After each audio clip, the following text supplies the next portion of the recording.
Sekalipun memang kita ini sedang menjalani kehidupan di tengah-tengah kedustaan dan kemunafikan, namun demikian masih ada juga sementara orang yang percakapannya menyejukkan hati, membangkitkan optimisme, hati yang telah layu menjadi segar kembali.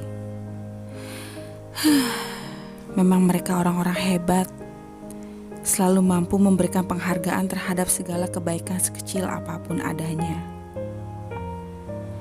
Selain itu, ada juga kaum lelaki goblok yang selalu mengawasi dan memata-matai kekasihnya. Takut barangkali berselingkuh. Akan tetapi, lelaki yang cerdas tidak demikian, melainkan dengan melimpahkan cinta sepenuh hati kepada kekasihnya. Sehingga tidak ada ruang yang kosong untuk menyembunyikan lelaki lain.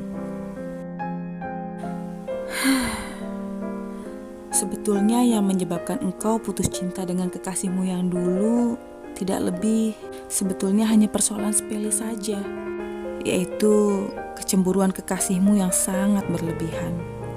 Lalu setelah itu semakin bertambah parah karena kekasihmu menyebarkan aib dan keburukanmu. Sehingga dengan demikian sulit rasanya engkau dapat kembali ke posisi yang dulu sebelum pertemuan dirimu dengan kekasihmu. Andaikan engkau kembali ke sana, tentu tidak akan engkau temukan apapun kecuali puing-puing masa lalu, sisa-sisa usia dan kenangan-kenangan lama yang tidak mungkin akan kembali. Karena kekasihmu sudah menikah dengan perempuan lain. Ternyata engkau hebat juga, wahai kekasihku. Setelah sekian lama aku mengenali dirimu dan setelah sering bercakap-cakap bersamamu, ternyata engkau mampu mendengarkan percakapanku dengan hatimu. Dan logikamu mampu mengolah semua informasi yang masuk dengan sangat bijaksana. Aku jadi heran, mengapa kekasihmu yang dulu memutuskan cinta bersamamu? Padahal engkau sangat hebat sekali, wahai kekasihku.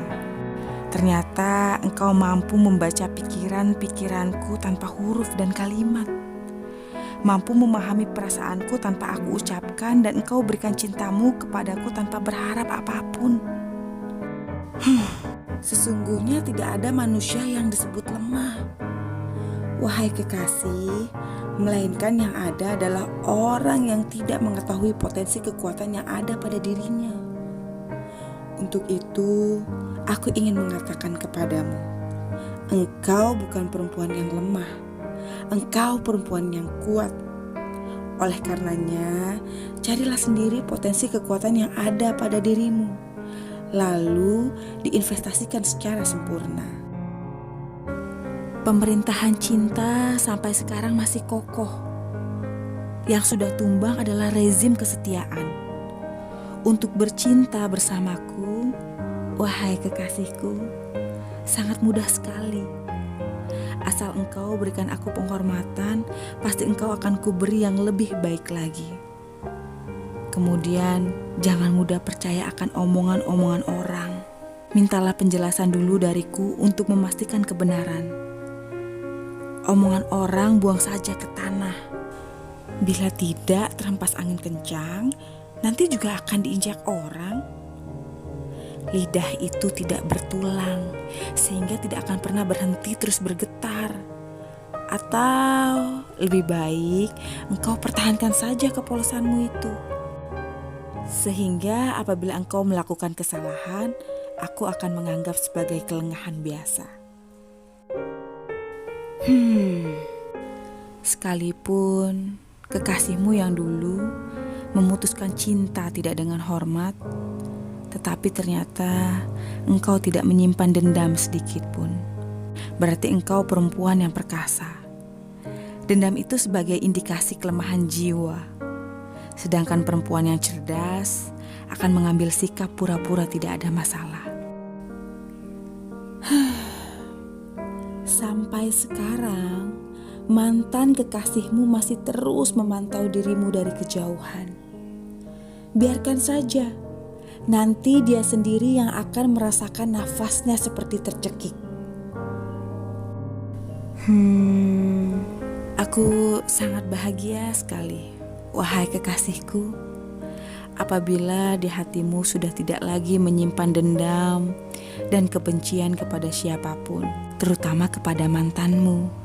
Lanjutkan saja apa yang engkau yakini, bahwa selagi engkau punya keinginan kuat untuk menjalani kehidupan secara terhormat, maka berarti engkau memiliki kekayaan yang tak pernah habis. Seperti juga mereka mengatakan kepadaku bahwa aku akhir-akhir ini telah banyak berubah. Kujawab mereka, sama sekali tidak berubah.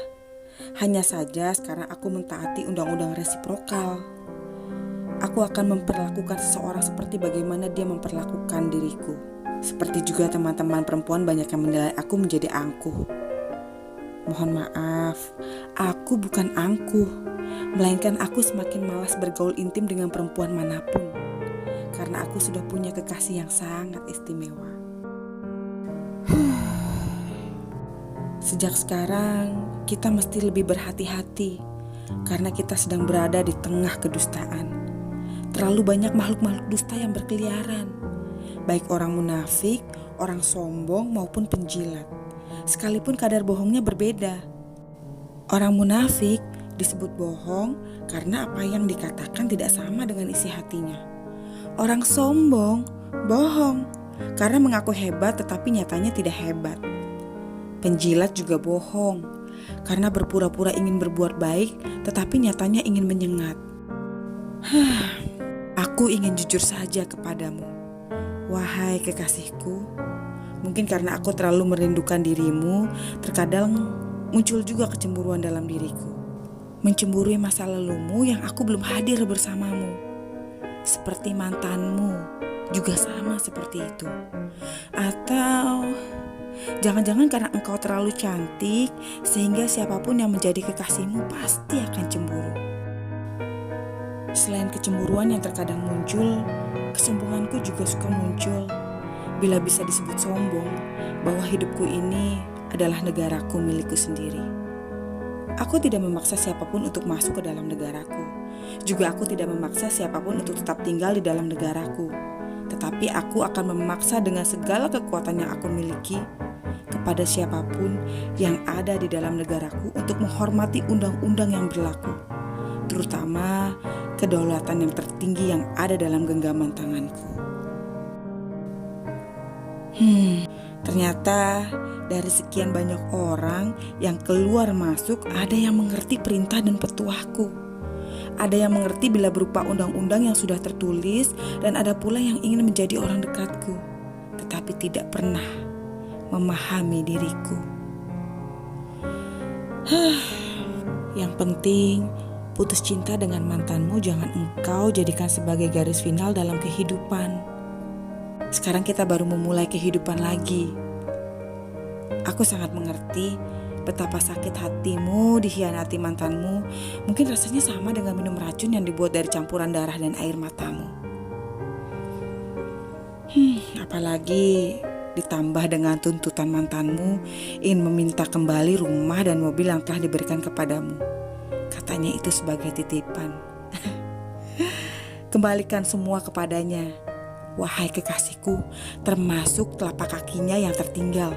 Sapu yang bersih, lalu dibungkus dengan kain kafan. Segera kembalikan kepadanya.